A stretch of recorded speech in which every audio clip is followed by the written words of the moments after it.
la Bibliothèque nationale de France.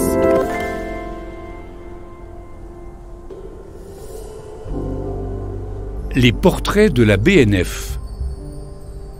Molière et le théâtre de la nature humaine par Joël Hudevoll. La Bibliothèque nationale de France tient dans ses fonds de précieux documents qui appartiennent à l'histoire. Des manuscrits, des photos, des enregistrements qui se retrouvent entre les mains des chercheurs et des historiens de la BNF qui les mettent alors en lumière. Joël Hudevoll est historien du théâtre et directeur du département des arts du spectacle de la Bibliothèque nationale de France. Et il va nous raconter l'histoire de Molière, cet auteur et dramaturge français du XVIIe siècle, maître de la comédie et observateur perspicace de la condition humaine qui mit en scène avec humour, finesse et satire les travers de la société de son temps. Joël Hudevoll. Molière est né le 15 janvier 1622 à Paris, dans le quartier des Halles. C'est le fils de Jean Poquelin, il s'appelle Jean-Baptiste Poquelin. Son père, c'est un tapissier, c'est un commerçant de Paris qui a bien réussi, donc il y a une belle boutique dans le quartier des Halles. Il a grandi dans ce quartier, qui est un quartier très vivant. La rue Saint-Honoré, c'est une rue très passante. Il a fait ses études, il est allé au collège de Clermont, il a ensuite fait des études, début au moins d'études supérieures. Il était destiné à succéder à son père, voilà, tapissier, fils de tapissier. Mais en fait, il a pris une autre voie, sans doute fasciné par les comédiens qu'il a vus dans son enfance. Il a choisi la voie du théâtre. Molière, après avoir fait quelques essais de théâtre à Paris, part en province. C'était une manière d'expérimenter son talent auprès du public des différentes villes dans lesquelles il est passé. Il était dans la troupe de Dufresne, qui était soutenue financièrement par le duc d'Épernon. Il est allé d'abord dans l'ouest de la France, puis ensuite il est allé dans le Languedoc. Il est allé beaucoup dans la vallée du Rhône, à Montpellier, à Avignon, puis remonté jusqu'à Lyon. Pendant une douzaine d'années, il reste en province. C'est une troupe aisée, c'est même la première troupe de comédiens de province qui a des subsides, qui a beaucoup de succès. Et il se met progressivement à passer de simple comédien à auteur.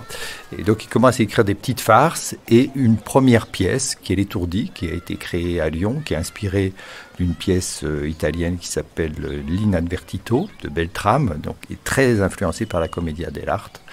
Et c'est ainsi que de simple comédien de province, il devient un auteur de théâtre.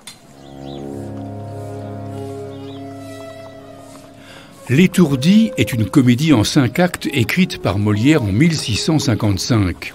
Par son manque d'attention, par son étourderie, le personnage de Lélie fait échouer un à un tous les stratagèmes que son serviteur, Mascarille, a imaginés pour lui assurer l'amour d'une jeune femme.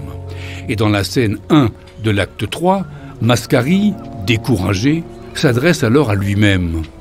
« Taisez-vous, ma bonté. Cessez votre entretien. Vous êtes une sotte, et je n'en ferai rien. Oui, vous avez raison, mon courroux, je l'avoue, relier tant de fois ce qu'un brouillon dénoue, c'est trop de patience, et je dois en sortir, après de si beaux coups qu'il a su divertir. Mais aussi, raisonnons un peu sans violence. Si je suis maintenant ma juste impatience, on dira que je cède à la difficulté, que je me trouve à bout de ma subtilité. Et que deviendra alors cette publique estime qui te vante partout pour un fourbe sublime et que tu t'es acquise en tant d'occasions à ne t'être jamais vue pour d'invention? L'honneur, ô Mascarille, est une belle chose. À tes nobles travaux, ne fais aucune pause. Et quoiqu'un maître ait fait pour te faire enrager, achève pour ta gloire et non pour l'obliger.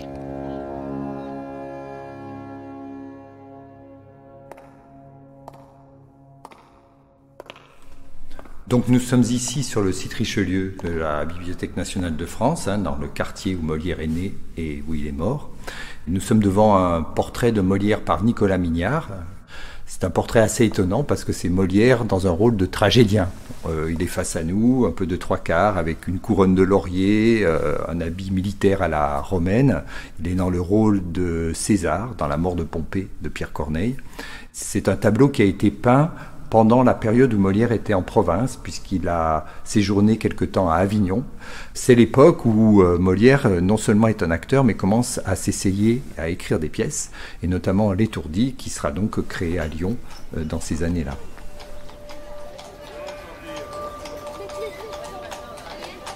Après ces 12 années en province, Molière revient à Paris, parce que c'est là qu'on a la consécration de sa carrière de comédien et d'auteur. Il est devenu le chef de la troupe où il jouait. À Paris, comme il a été repéré, le roi lui confie le théâtre du Petit Bourbon, ou du moins il partage la salle avec les comédiens italiens. Et ça sera vrai pendant toute sa carrière jusqu'à sa mort en 1673. Il est amené à jouer devant le roi, la cour le fête et monsieur, donc le frère du roi, décide de subventionner cette troupe dans un premier temps et plus tard il sera subventionné directement par le roi. Donc ça veut dire que progressivement il s'ancre vraiment dans la vie du théâtre à Paris. Dans ce contexte-là, il écrit une nouvelle pièce qui est Les Précieuses Ridicules. Et cette pièce a un succès phénoménal. Les Précieuses Ridicules, ce sont deux jeunes provinciales qui montent à Paris et qui sont éblouies par la vie des salons et des femmes qui animent ces salons. Et donc elles imitent leur manière d'être, leurs vêtements, leur langage, tout ça pour s'élever dans la société et aussi pour séduire les faux marquis. Elles ne savent pas que ce sont des faux marquis, mais les faux marquis qui viennent chez elles par le raffinement de leur langage. Les Précieuses Ridicules ont eu un succès phénoménal auprès du public et de la cour, à tel point qu'un imprimeur, un éditeur-imprimeur, Jean Riboud, s'est dit que c'était une bonne affaire de publier la pièce. Mais il n'a pas demandé du tout l'avis de Molière pour publier cette pièce. Et Molière s'en est rendu compte et du coup il a repris la main et il écrit une préface en s'indignant qu'on imprime les gens malgré lui. Malgré tout, il était sans doute très heureux de ce succès. Ce n'est pas que je veuille faire ici l'auteur modeste et mépriser par honneur ma comédie. Extrait de la préface des Précieuses Ridicules, 1659. J'offenserais mal à propos tout Paris si je l'accusais d'avoir pu applaudir à une sottise. Comme le public est le juge absolu de ces sortes d'ouvrages, il y aurait de l'impertinence à moi de le démentir. Et quand j'aurais eu la plus mauvaise opinion du monde de mes Précieuses Ridicules avant leur représentation, je dois croire maintenant qu'elles valent quelque chose, puisque tant de gens ensemble en ont dit du bien. Mon Dieu, l'étrange embarras qu'un livre à mettre au jour, et qu'un auteur est neuf la première fois qu'on l'imprime. Encore si l'on m'avait donné du temps, j'aurais pu mieux songer à moi, et j'aurais pris toutes les précautions que messieurs les auteurs, à présent mes confrères, ont coutume de prendre en semblables occasions.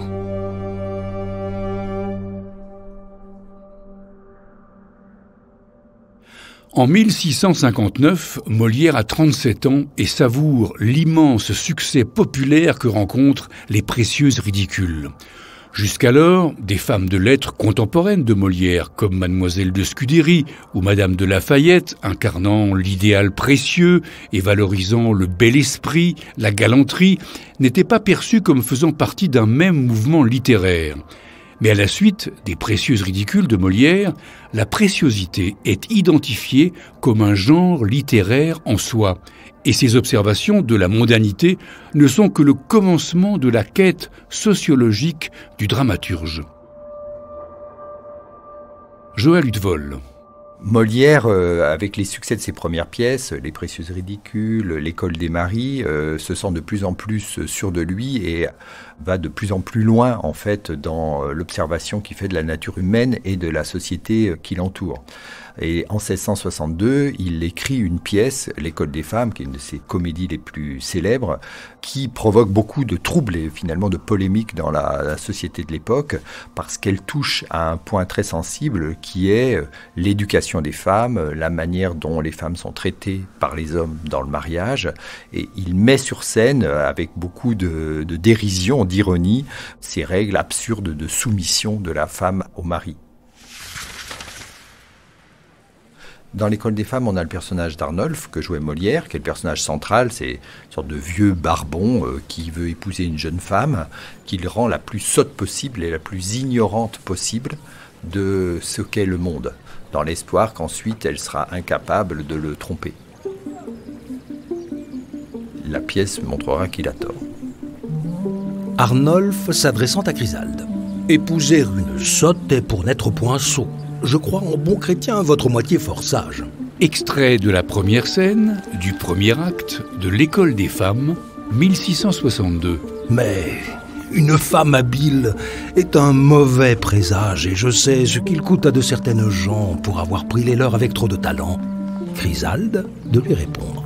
Une femme stupide est donc votre marotte? Arnolphe d'affirmer. Tant que j'aimerais mieux une laide bien sotte qu'une femme fort belle, avec beaucoup d'esprit. Et Chrysalde d'en conclure. Mais comment voulez-vous, après tout, qu'une bête puisse jamais savoir ce que c'est qu'être honnête? Outre qu'il est assez ennuyeux, que je crois, d'avoir toute sa vie une bête avec soi, pensez-vous bien le prendre, et que sur votre idée, la sûreté d'un front puisse être bien fondée? Une femme d'esprit peut trahir son devoir, mais il faut pour le moins qu'elle ose le vouloir. Et la stupide, au sien, peut manquer d'ordinaire, sans en avoir l'envie, et sans penser le faire.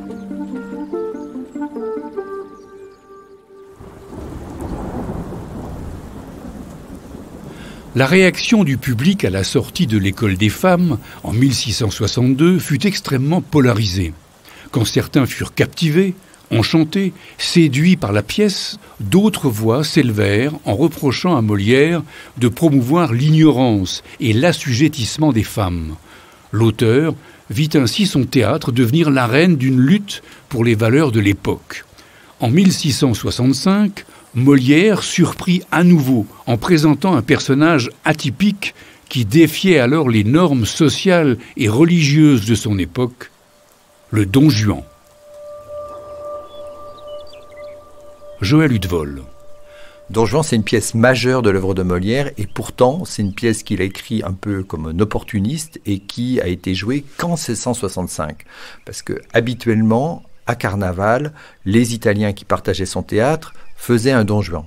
Et cette année-là, les Italiens étaient partis et il s'est dit pourquoi je ne ferais pas un Don Juan? C'est une pièce à machine avec une apparition de surnaturel, etc. Donc ça marche bien auprès du public à cette époque-là. Donc il écrit son Don Juan, il s'est joué pendant 3 semaines, 1 mois et ensuite on ne jouera plus jamais du vivant de Molière. Et puis c'est un personnage qu'il n'a pas inventé, qui existait avant lui, mais qui grâce à sa pièce est devenu encore plus mythique. Molière acclimate le Don Juan à son époque, il l'adoucit en quelque sorte, donc c'est un séducteur, il est assez poltron, il se bat pas, il agit plutôt par le mensonge aussi, en promettant le mariage aux femmes qu'il épouse et puis qu'ensuite il quitte. Ce que fait Molière aussi, c'est qu'il approfondit en quelque sorte le personnage en lui donnant de grandes tirades sur l'hypocrisie, sur le libertinage.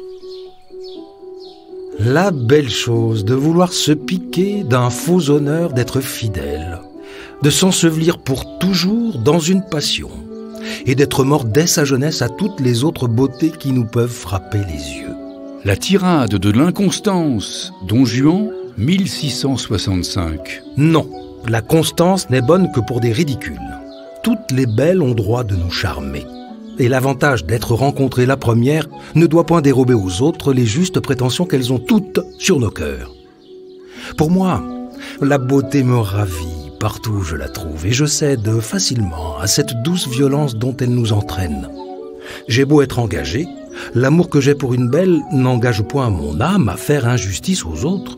Je conserve des yeux pour voir le mérite de toutes et rends à chacune les hommages et les tributs où la nature nous oblige. Quoi qu'il en soit, je ne puis refuser mon cœur à tout ce que je vois d'aimable. Et dès qu'un beau visage me le demande, si j'en avais 10 000, je les donnerais tous. Je me sens un cœur à aimer toute la terre. Et comme Alexandre, je souhaiterais qu'il y eût d'autres mondes pour y pouvoir étendre mes conquêtes amoureuses.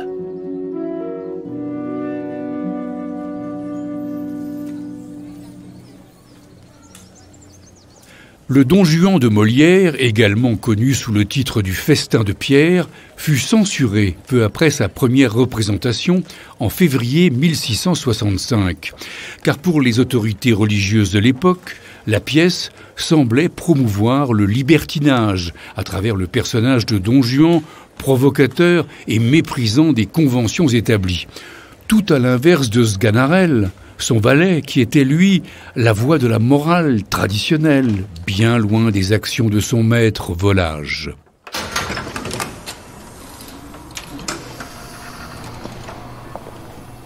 Là, on est devant un document rarissime qui est le portrait de Molière en Sganarelle. Il est unique en fait et il est conservé à la BNF.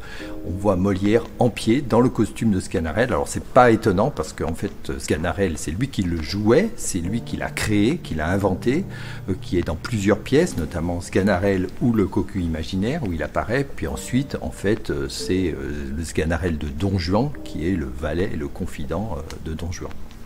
Ce qui est intéressant dans cette estampe, c'est qu'on voit effectivement que Molière est grimaçant.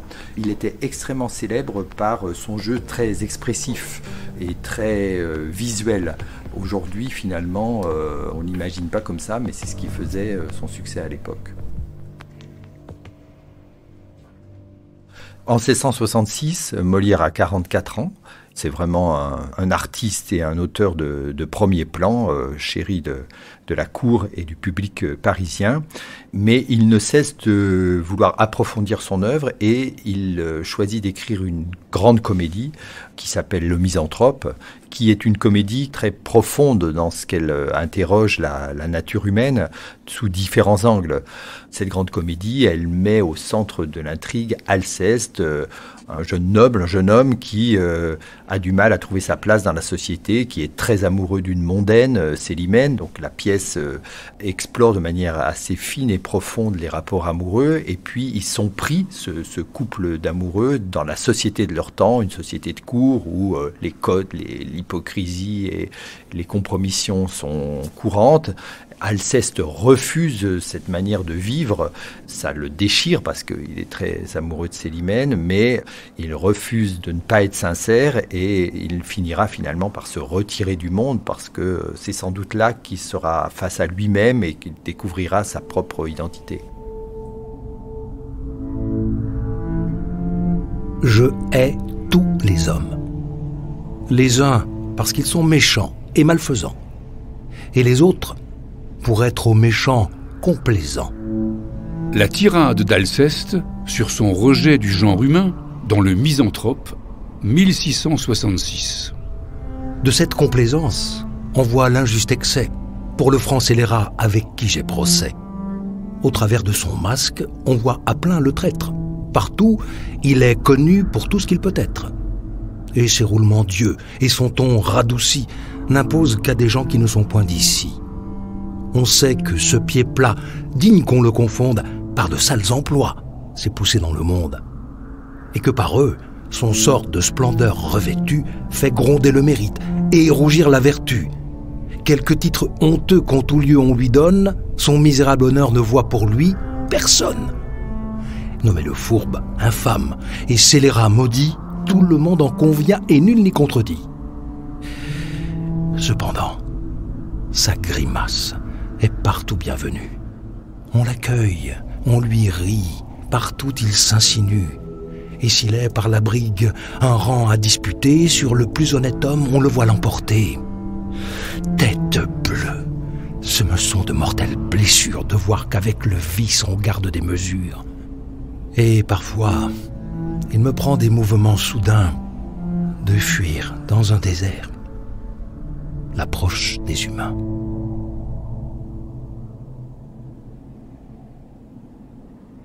Comment préserver son intégrité morale dans un monde façonné par les conventions, les faux-semblants? Est-il possible de mener une vie non conformiste, sans finir rejeté ou marginalisé? Autant d'interrogations soulevées par la pièce qui témoignent de la profondeur du texte et qui élèvent Molière au rang de philosophe.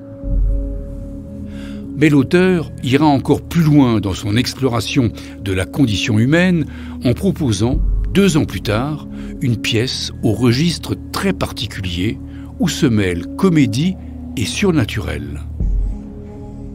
Il y a une pièce de Molière que j'aime beaucoup, qui n'est pas dans les plus connues, c'est Amphitryon. Elle met en scène les hommes et les dieux, en quelque sorte, et les dieux prennent la forme des humains pour les tromper. C'est une pièce qui est peut-être la plus philosophique de Molière parce qu'elle interroge profondément ce qu'est notre identité, notamment à travers le couple Mercure-Sosie. Sosie, qui est le valet d'Amphitryon, il se trouve tout d'un coup confronté à Mercure qui a exactement le même physique que lui, mais non seulement le même physique, mais la même histoire, la même mémoire, la même voix. Du coup, il s'interroge sur qui il est si quelqu'un d'autre peut avoir toutes ses caractéristiques personnelles. Donc on est vraiment dans une pièce qui nous trouble beaucoup et qui est assez violente dans la mesure où Sosie a beau nier, a beau chercher à garder son identité, Mercure le fait battre pour le faire taire.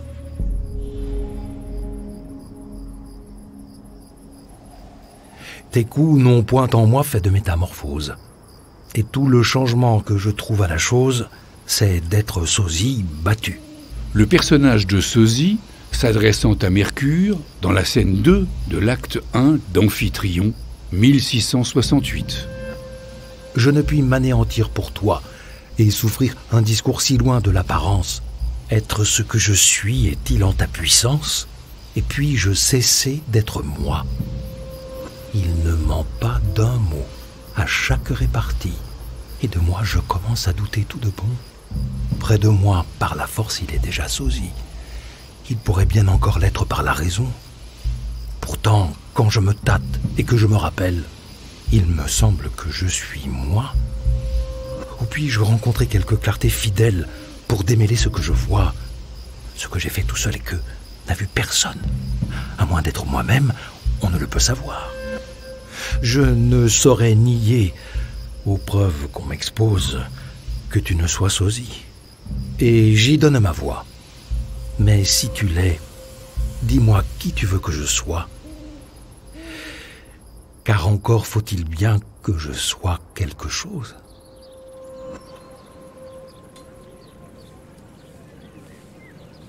Après Amphitryon, créé en janvier 1668, L'Avare, comédie en 5 actes et en prose, est créée le 9 septembre de la même année. Bien que l'œuvre deviendra avec le temps l'un des plus grands succès de Molière, le public ne se passionne pas de prime abord pour la pièce. Mais le succès retentissant l'année suivante de Tartuffe remettra l'auteur dans la lumière. Tartuffe, dont l'écriture avait été achevée déjà quelques années en arrière. Joël Hudevol. En 1669 paraît Tartuffe, mais en fait c'est l'aboutissement de 5 ans de combat de Molière puisque la pièce a été jouée dans sa première version en 1664. Cette pièce, en fait, elle a été en quelque sorte interdite, censurée, parce qu'elle mettait sur scène un dévot hypocrite, et que ça a beaucoup perturbé l'Église de l'époque, qui, via l'archevêque de Paris, a réussi à convaincre Louis XIV d'interdire cette pièce. Et Molière, pendant des années, en quelque sorte, se battra pour que cette pièce puisse enfin voir le jour. Et il écrit des placets au roi, qui sont une sorte de supplication pour dire, mais en fait, cette pièce mérite d'être sur scène. Le devoir de la comédie étant de corriger les hommes en les divertissant, j'ai cru que dans l'emploi où je me trouve, je n'avais rien de mieux à faire que d'attaquer par des peintures ridicules les vices de mon siècle. Premier placet au roi Louis XIV sur la comédie du Tartuffe, 1669. Et comme l'hypocrisie, sans doute, en est un des plus en usage, des plus incommodes et des plus dangereux, j'avais eu, sire, la pensée que je ne rendrais pas un petit service à tous les honnêtes gens de votre royaume si je faisais une comédie qui décriât les hypocrites et mit en vue comme il faut toutes les grimaces étudiées de ces gens de bien à outrance, toutes les friponneries couvertes de ces faux monnayeurs en dévotion qui veulent attraper les hommes avec un zèle contrefait et une charité sophistiquée. Il me suffit de mettre mes intérêts entre les mains de votre majesté. et j'attends d'elle, avec respect, tout ce qui lui plaira d'ordonner là-dessus.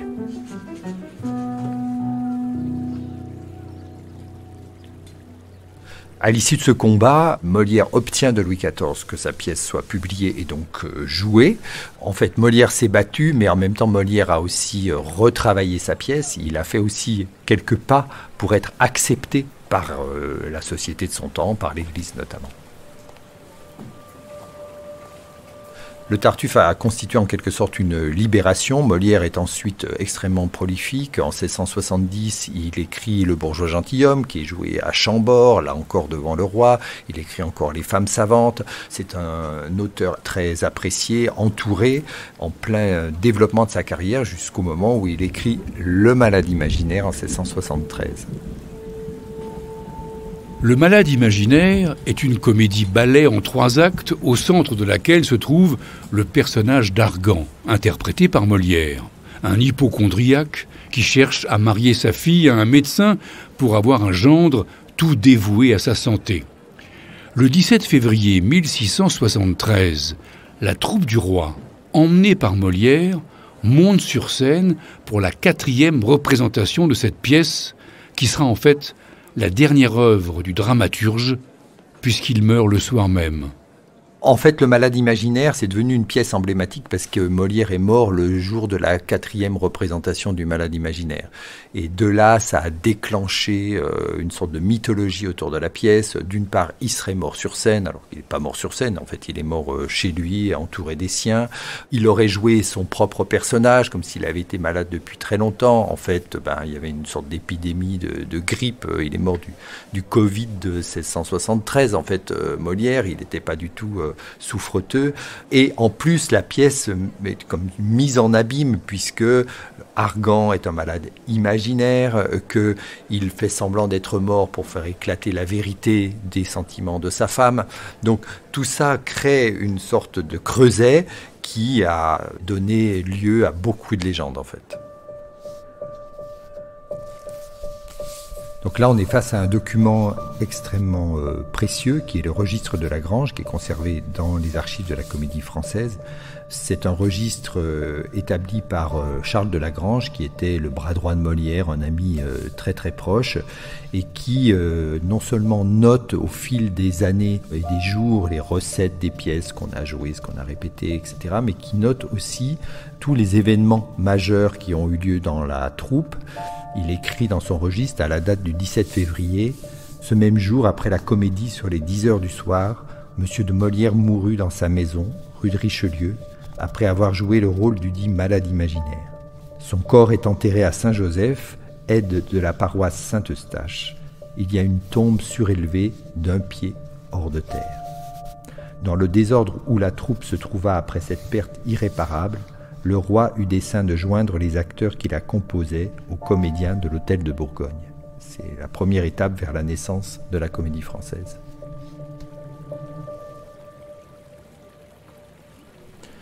Molière meurt le 17 février 1673 à 51 ans. Finalement, on a assez peu de traces tangibles de la vie de Molière. Aucun manuscrit. Il y a une légende qui raconte qu'un paysan normand au XIXe siècle avait frappé à la porte de la bibliothèque royale pour proposer la grande malle qu'il avait dans sa charrette qui était pleine des manuscrits de Molière, et le concierge ce jour-là lui avait dit « Écoutez, je sais pas trop, revenez demain ». Et en fait, il n'est jamais revenu, donc on s'est perdu à tout jamais.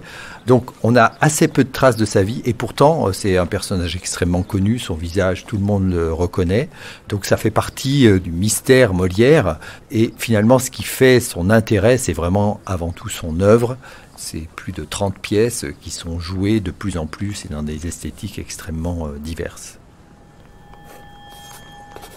Je trouve qu'il est bien plus aisé de se guinder sur de grands sentiments, de braver envers la fortune, accuser les destins et dire des injures aux dieux, que d'entrer comme il faut dans le ridicule des hommes et de rendre agréablement sur le théâtre des défauts de tout le monde.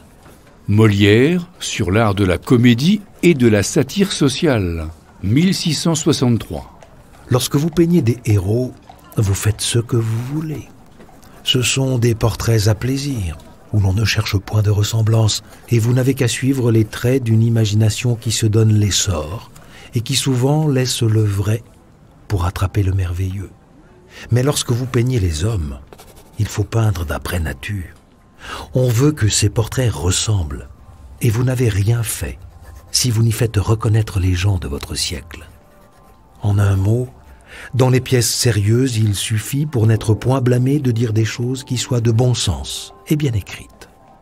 Mais ce n'est pas assez dans les autres. Il y faut plaisanter.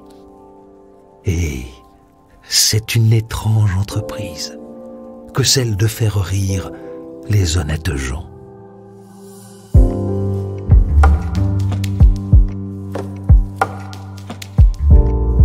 La légende dit donc que Molière serait mort sur les planches. Jean-Baptiste Poquelin, ce génie du théâtre, dont la vie et l'œuvre seraient alors indissociables jusqu'à son dernier souffle sur scène. Pour approfondir, chers auditeurs, vos explorations, rendez-vous sur le site des Essentiels de la Bibliothèque nationale de France, où vous aurez le loisir de pouvoir découvrir des dossiers inédits et des archives précieuses. Molière et le théâtre de la nature humaine par Joël Hutvol, un podcast original de la BNF, réalisé par David Federman. Enquête et écriture, David Federman, Marie Leroc, Constance Esposito et Sylvain Asselot. Chef de projet, Marie Leroc et Constance Esposito. Dans la voix de Molière, Mathieu Buscato.